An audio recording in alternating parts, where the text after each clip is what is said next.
नमस्कार साथियों, आप सभी को सबसे पहले जय हिंद। और आज 12 मई है और 12 मई के दिन सरकारी अवकाश है। सरकारी अवकाश जो है बुद्ध पूर्णिमा के दिन है।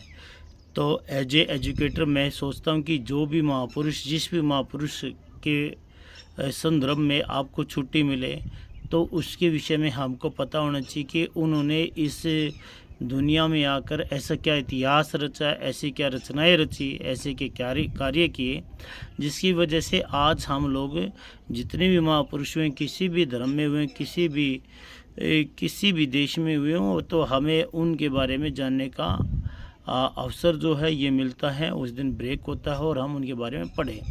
तो दोस्तों, आज बुद्ध पूर्णिमा है। बुद्ध का जन्म वैशाख के महीने की पूर्णिमा के दिन हुआ था।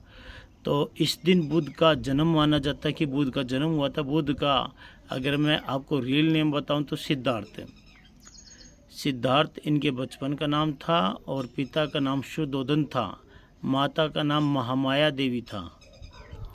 ये तो हुआ इसके माता पिता का नाम। और इनका जो जन्म हुआ था दोस्तों 563 ईस्वी पूर्व हुआ था। ठीक है, बिफोर क्राइस्ट BC। तो जन्म हुआ 563 ईस्वी पूर्व। जन्म कहाँ हुआ था? इनका जन्म हुआ था लुम्बिनी, नेपाल के अंतर्गत आने वाला एक हिस्सा लुम्बिनी नामक जगह पर इनका जन्म हुआ था। और जन्म के कुछ समय पश्चात इनकी माता का देहांत हुआ और माता के देहांत के बाद इनका जो लालन पालन था वो इनकी मौसी गौतमी ने किया। तो आगे चलकर यही गौतमी जो होती हैं इनकी प्रथम शिष्या बनती हैं। इस बात के बारे में भी आपको बताया जाएगा। वीडियो में आप बने रहें। देखिए, मैं ये नहीं कहता कि भाई मुझे ज़्यादा नॉलेज है, लेकिन मैं बहुत सारे यूट्यूबर को देखता हूँ, बहुत सारे टीचर्स को देखता हूँ जिनका एफर्ट लेवल मेरे से कम है और वो पता नहीं किस तरीके से यूट्यूब या सोशल मीडिया कोई भी प्लेटफॉर्म हो वहाँ पर सक्सेस है। शायद उनको सपोर्ट करने वाले ज़्यादा होंगे, हमें सपोर्ट करने वाले कम होंगे। चलो कोई बात नहीं, कम भी है तो इसी में सब्र कर लेते हैं।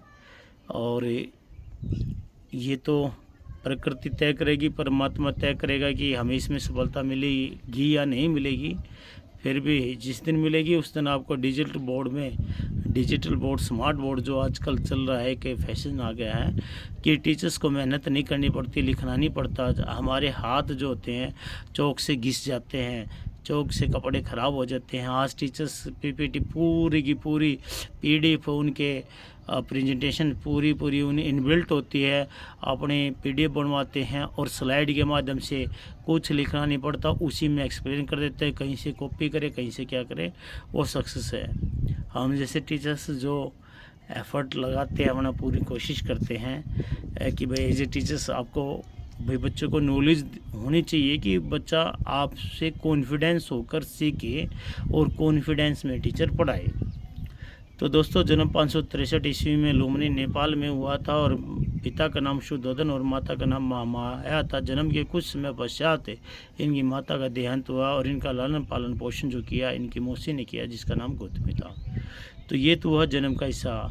और जब जन्म हुआ तो आपको पता है कि भाई इनका जन्म एक बहुत बड़े परिवार में, एक राजा महाराजाओं के परिवार में हुआ था, यानी कि शाक्य कुल परिवार में इनका जन्म हुआ था।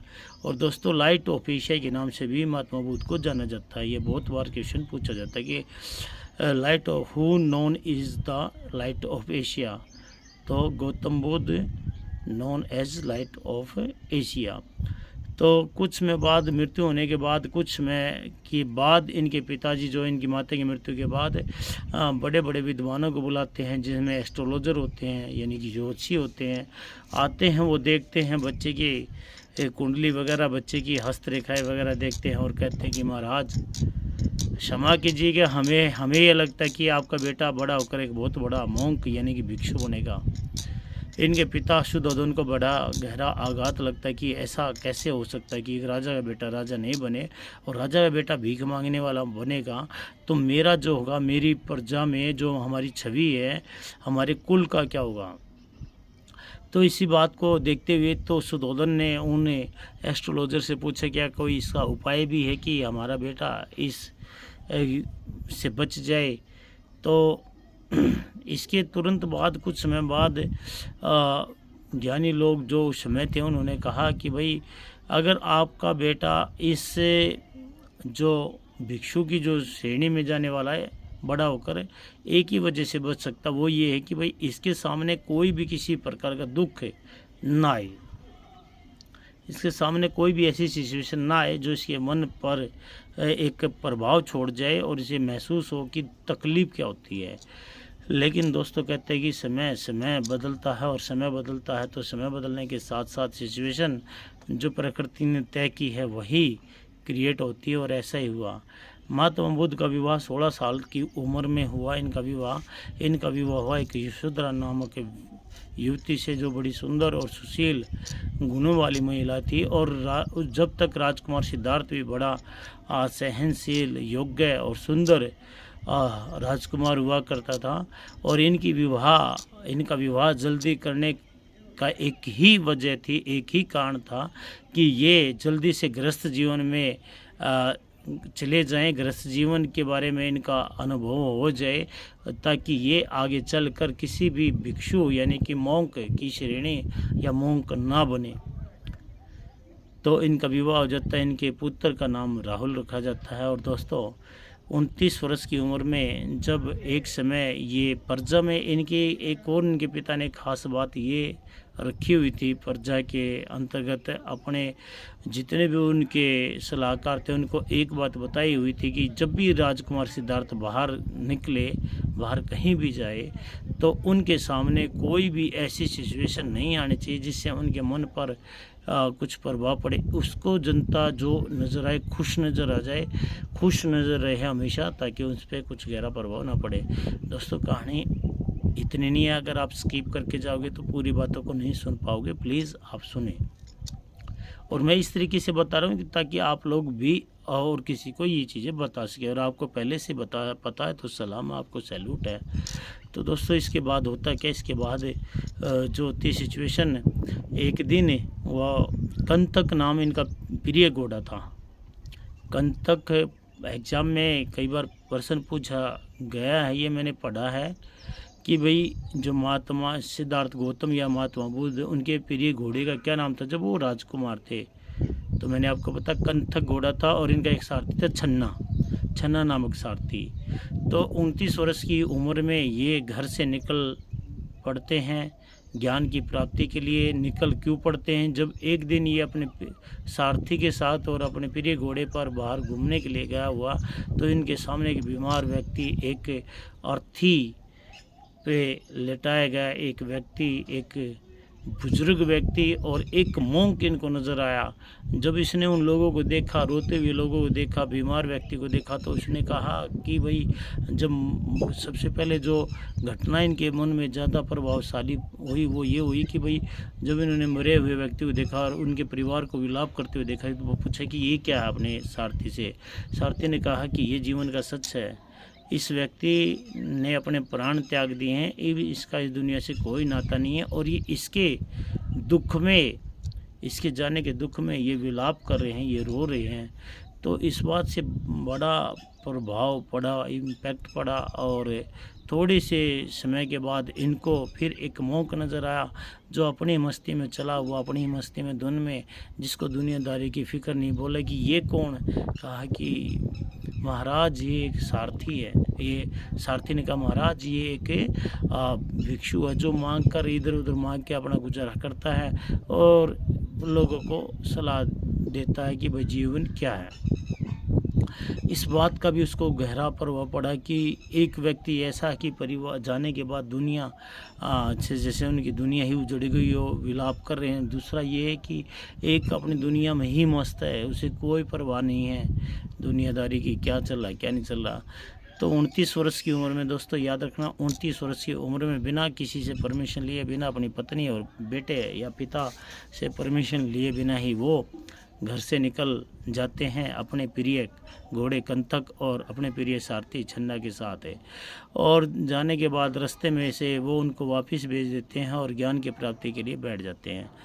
29 वर्ष की उम्र में जो ज्ञान की प्राप्ति के लिए निकले तो 35 वर्ष की उम्र तक 35 वर्ष की उम्र तक, यानी कि आते आते 35 वर्ष की उम्र में उनको बोध गया में एक पीपल के वृक्ष के नीचे उनको ज्ञान प्राप्त होता है। दोस्तों, पीपल के वृक्ष के नीचे ज्ञान प्राप्त होता है और ज्ञान प्राप्त की घटना को संबोधि कहा गया है और घर से निकलने की, घर छोड़ने की प्रक्रिया को महाभिनिष्क्रमण कहा गया है और प्राण त्यागने की जो क्रिया है महापरिनिर्वाण कहा गया। धर्म चक्र परिवर्तन वो कहा गया जब उन्होंने सारनाथ में अपना पहला उपदेश दिया था। तो दोस्तों, कई बार ये 4 पॉइंट आपके सामने आते हैं। देखिए, महाभिनिष्क्रमण, घर त्यागने की प्रक्रिया जो होती, घर त्यागने की घटना को कहा जाता है। संबोधि, ज्ञान प्राप्त करने की घटना को। धर्म चक्र परिवर्तन, पहला उपदेश। महापरिनिर्वाण, प्राण त्यागने की घटना कहलाती है। तो आपको पता ही है कि मैंने जैसे कि आपको पता है कि 35 वर्ष की उम्र में उनको ज्ञान प्राप्त होता है और ज्ञान प्राप्त होने के बाद आपको पता है कि भाई वो धीरे धीरे दुनिया में उन प्रसिद्धि जो होती है व्यक्ति की वो बढ़ती जाती है और वो एक राजकुमार से सिद्धार्थ से एक गौतम बुद्ध आ जाते हैं। तो दोस्तों, मैं यहाँ पर आपके लिए क्वेश्चंस यहाँ पर छोड़ रहा हूँ। आपको अगर इतिहास में नॉलेज है और आप जानते हो तो मैं ये पूछना चाहूँगा आपसे, बोधि वृक्ष आपको मुझे बताना है कि किसने कटवाया है। ये कमेंट में आपको आंसर देना है कि मैं जानना चाहूँगा, जो भी आपको देख रहा है, कि बोधि वृक्ष को कटवाने वाला कौन था। याद रखना, मैं इस व्यक्ति का नाम बता सकता हूँ, आपको हिंट दे सकता हूँ, जिसने राजा हर्षवर्धन को हराया था, यानी दक्षिण भारत का वो राजा जिसने हर्षवर्धन को हराया था। हेहोल अभिलेख में इसका उल्लेख मिलता है, आपको याद रखना है और इसका कमेंट में आंसर देना है। तो इसके बाद की घटना क्या होती है दोस्तों, चलती जाती है, वीडियो लंबी हो जाएगी, आपका इंटरेस्ट नहीं रहेगा, लेकिन मैं इनकी मृत्यु को लेकर भी आपको बता देता हूँ कि इनकी मृत्यु क्या हुई थी। इनका एक दोस्त चुंद लवहार नाम का एक व्यक्ति था, इनका दोस्त था, उन्होंने अपने घर पर बुलाया था इनको और बताया जाता है कि उनको खाने में कुछ ऐसा दिया गया कि पोर्क मतलब सूअर का मांस दिया गया और जिससे इनको अतिसार नाम की एक बीमारी हो गई और बीमारी के बाद भी ये शांत रहे, ये सहनशील रहे, इन्होंने किसी को कुछ नहीं कहा। तो चुंद लोहार के व्यक्ति द्वारा दिया गया पोर्क का मांस खाने से इनकी स्थिति खराब हो गई और 483 ईस्वी पूर्व में इन्होंने अपने प्राण त्याग दिए। तो ये थी महात्मा बुद्ध के बारे में। फिर महात्मा बुद्ध की संगतियाँ, 4 संगतियों के बारे में विशेष वर्णन मिलता है। जिस वर्ष इनकी मृत्यु हुई, यानी कि 483 ईस्वी में एक वहाँ हुई प्रथम बौद्ध संगति हुई, फिर दूसरी हुई और तीसरी, 4 कराई जाती हैं। और आपको पता है बौद्ध धर्म को मानने वाले 2 शाखाओं में बट गए थे। आपको पता ही होगा कौन कौन सी 2 शाखाएँ थी। तो आज की वीडियो में इतना ही और अगली वीडियो में मिलते हैं दोस्तों। देखिए, मैंने पहले ही कहा कि भाई शायद उन लोगों को कैप्शन अच्छा मिलता होगा, उनकी लुक अच्छी होती होगी, उनका स्टाइल भी अच्छा होता होगा, वो बड़ी सोसाइटी से आते होंगे जो फेमस हो जाते हैं। लेकिन हम सतत प्रयास रखेंगे, जारी रखेंगे कि आप लोग भी हमारी हेल्प कर पाएँ। इसलिए थैंक यू। वंदे मातरम। भारत माता की जय।